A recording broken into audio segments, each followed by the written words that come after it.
You're watching Morning News on Global Montreal.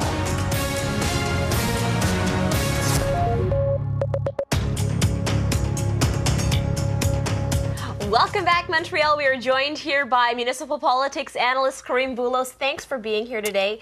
Yesterday, a big day. Denis Coderre came out with his very first budget.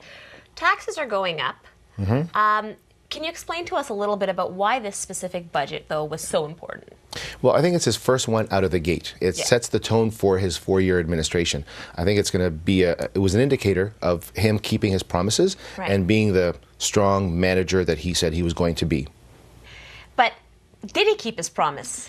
To an extent, he did. He did what anybody could do in their first budget coming out of the gate. He's been on the job for 3 months, so it's very difficult to change the entire structure in a 3-month stint as mayor. The costs are going up, like they always do, but those are not his concern, or his fault, I should say. They are costs that were associated with previous signing of collective agreements and hiring practices.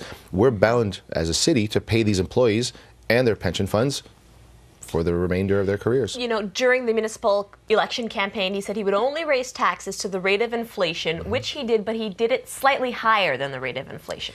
It depends who you listen to in terms of inflation. You know, the StatsCan says inflation is just under 1%, whereas the conference board earlier in 2013 said it around 2%. So the actual increase is 1.9, and depending on what borough you're in, it could be up as high as 5% increase. So let's take a look then at some of the highlights of this budget. What are the things that stood out to you most? What's important for residents? Well, a lot of symbolic cuts in the area of reducing spending on roads, which is interesting, on water, reducing on garbage removal, disposal of the garbage and recycling.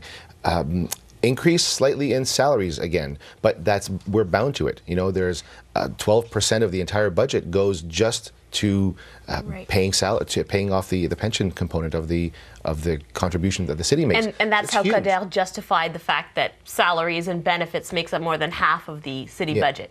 I mean, there are small little symbolic amounts, $1 million more for the homeless, and $10 million more for social programs in local neighborhoods. So a lot of small amounts, but on a $4.9 billion budget, we're talking very, very small changes. The area that's a big kind of a white elephant in the room is the size of the debt. Montreal's debt is over $7.5 billion. So just managing that debt, we're paying out every year close to $800 million in interest.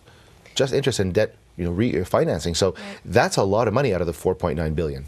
So do you think that he should have put more money toward paying that off?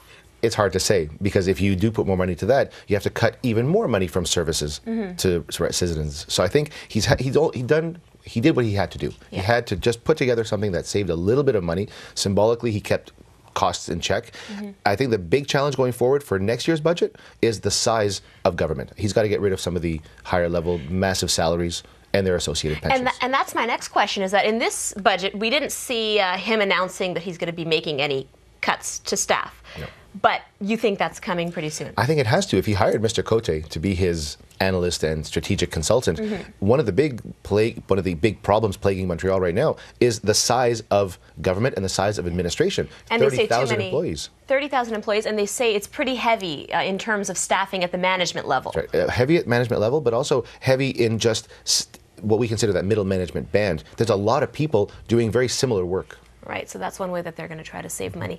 Denis Coderre says that overall, this is a budget that, quote, puts us on the road to fiscal responsibility and prosperity. Do you agree with that? Well, it's that first point in the cutting direction. We're trying to save a little bit of money. We're being a little bit more conservative in spending. So yes, it's that first step. The first step cannot be a 20% decrease, but to show symbolic 1% here and 1.5% there, for the first time, we're not spending more in areas we thought we'd be spending less. Overall, the budget was going to go up.